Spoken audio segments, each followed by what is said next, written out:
Bonjour, j'aimerais vous parler d'une série que je viens de visionner, en tout cas la première saison, Squid Game de Hwang Dong-hyuk. Alors de quoi il s'agit? Un peu comme Hunger Games ou d'autres films du même acabit, c'est un jeu mortel, voilà. Un jeu mortel qui va recycler les jeux de l'enfance, 1, 2, 3 soleil, le tir à la corde et d'autres, et qui recycle ces jeux un peu enfantins, puérils, innocents, sauf que lorsqu'on est éliminé en tant que joueur, on est éliminé physiquement, on meurt. Voilà, donc des centaines de personnes endettées, mues par l'appât du gain et puis d'une nouvelle vie avec une fortune à la clé de 30 millions d'euros, vont accepter de jouer à ce jeu mortel.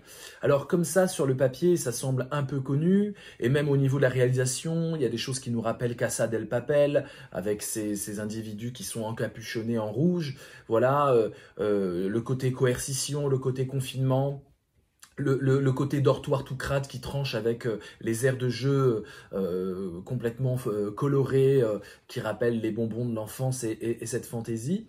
Mais ce qui est intéressant là-dedans, c'est bien sûr, souvent dans les films coréens on a ça, les personnages. Les personnages ont un vrai fond psychologique très cohérent, donc on entre là-dedans, c'est assez intéressant.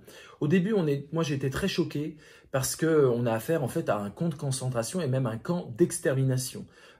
Sous des couleurs un peu comme ça, joyeuses et enfantines. Les individus qui meurent, on les brûle dans des fours crématoires. On a affaire donc à un système carcéral d'enfermement. Alors bien sûr, ils ont signé le contrat, donc ils sont quelque part responsables de leur situation au début, mais on voit vraiment un camp d'extermination moderne, et c'est une façon quelque part, pour moi en tout cas, de banaliser un peu la chose. Je veux dire, un camp d'extermination, c'est quelque chose historiquement qui est très sérieux, qu'il faut prendre avec sérieux. On peut en faire bien sûr des fictions, mais il y a quand même, comment dire, quelque chose de non ludique là-dedans. Et là, ils en font quelque chose de ludique. On a toujours peur, quand on regarde des fictions comme ça, d'une certaine banalisation et puis un côté un peu fun. Ça esthétise le camp d'extermination. Et ça, c'est indéniable et c'est très gênant dans cette série.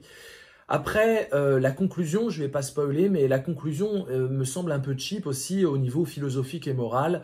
Voilà, il y a une vision un peu complotiste des choses, très QAnon compatible. Les riches s'amusent au détriment des pauvres et l'amusement, puisqu'ils sont blasés de tout, passe par des mises à mort.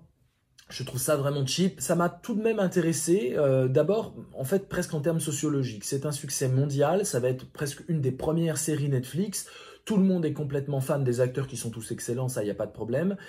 Et donc, ça montre quelque chose de l'ordre d'un appétit de l'époque. Et c'est en ce sens-là que je trouve que la série est intéressante, si vous voulez, avec un décalage un peu d'analyse sociologique.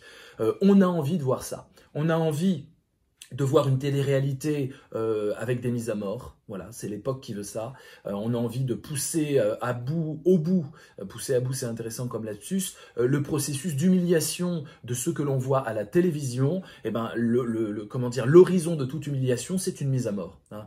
Et donc, on a envie de cette donnée-là. C'est triste, mais c'est comme ça montre quelque chose de l'époque. On a envie aussi de dire que finalement, toute analyse politique ne sert à rien. La politique, c'est un jeu où tout est perdu d'avance pour ceux qui sont pauvres, pour les déclasser, pour les laisser pour compte. Et les laissés pour compte ne peuvent pas du tout renverser cette machine à exploiter. C'est une donnée qui me semble triste, dangereuse démocratiquement, mais on a envie de voir ça.